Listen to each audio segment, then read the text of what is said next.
Assalamualaikum warahmatullahi wabarakatuh. Perkenalkan, nama saya Olivia Nurhaliza 12/4 dari kelompok 6. Di sini saya akan membacakan artikel mengenai pendidikan sangat berpengaruh terhadap peningkatan kualitas hidup suku anak dalam.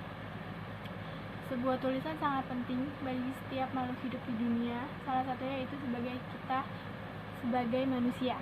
Karena manusia sebagai makhluk hidup yang memiliki nalar dan pikiran untuk meningkatkan kesejahteraan manusia itu sendiri. Tulisan dapat mensupport kehidupan seseorang maupun kategori orang. Di dalam sebuah pemikiran secara universal, suatu pendidikan dan pengajaran terhadap setiap manusia sangat penting, tidak terkecuali bagi suku anak dalam.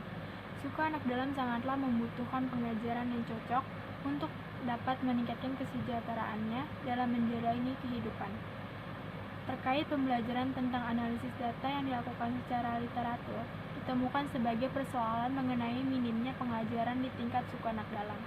Dari hasil analisis tersebut, diharapkan supaya pemerintah dapat menciptakan pengajaran yang mengarah terhadap pengaplikasian pengajaran di daerah pelosok suku anak dalam.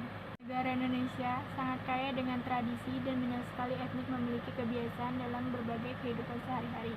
Para suku di Indonesia bertempat tinggal di pelosok-pelosok dan terpinggirkan dari kehidupan kota modern. Mereka hidup di antara perimbunan pohon-pohon besar, sehingga mereka kerap disebut orang rimba. Di samping itu juga para etnis suku-suku memiliki kebiasaan leluhur yang sangat banyak dan unik. Mereka juga mempunyai sebagian keterbatasan, salah satunya pengajaran yang minim.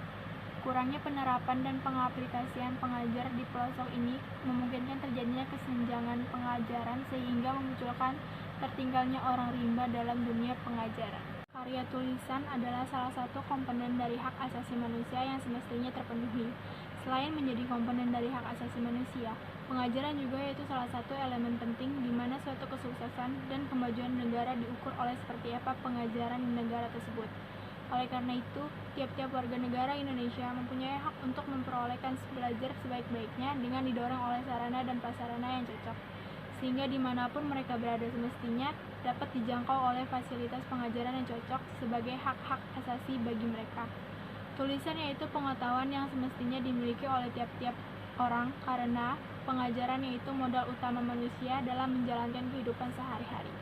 Sebuah karya tulisan juga dapat memberikan kesejahteraan bagi manusia dalam segi kehidupan saat ini maupun masa depannya. Selain itu juga, kehidupan suku anak dalam bertumpu pada banyak hal. Salah satunya yaitu pendidikan dan pengajaran yang cocok didapatkan seperti apa yang manusia lain umumnya dapatkan.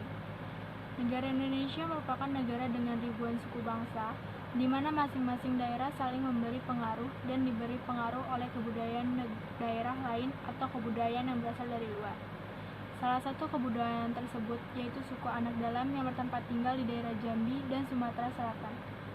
Suku anak dalam belum tentu terlalu dikenal oleh masyarakat Indonesia karena sudah sangat langka. Mereka tinggal di daerah terpencil yang jauh dari jangkauan orang. Mereka sering disebut sebagai orang rimba. Menurut kebiasaan verbal suku pendidikan dalam, yaitu orang malau sesat yang lari ke hitam limbah di sekitar air hitam, Taman Nasional Bukit 20. Mereka kemudian dinamakan Moyang Segayo. Buah kemasyarakat mereka, hidup mereka secara nomaden atau tak menetap dan berdasarkan hidupnya pada berburu dan meramu. Sedangkan di antaranya mereka sudah banyak mempunyai lahan karet maupun pertanian lahan nila.